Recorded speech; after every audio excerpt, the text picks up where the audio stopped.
All right. So here I am. If you do big, complex damage, this is something that I feel you should have. I'm going to show you what I'm using here.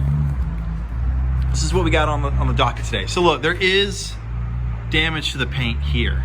Okay, see all that? But this is for a dealership of mine. Keith over here. Keith, say hi.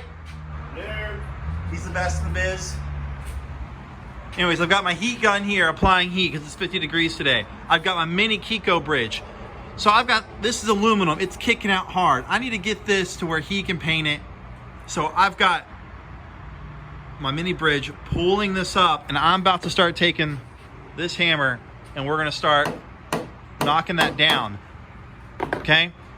Now, what I'm showing you in this video is I've got two heat guns. I've got this I got this glue gun, which has my everyday glue.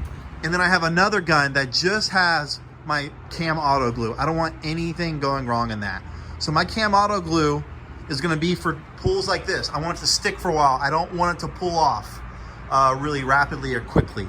So having another glue gun available with just your strong pulls, the glue that isn't gonna pull off, is really, really important.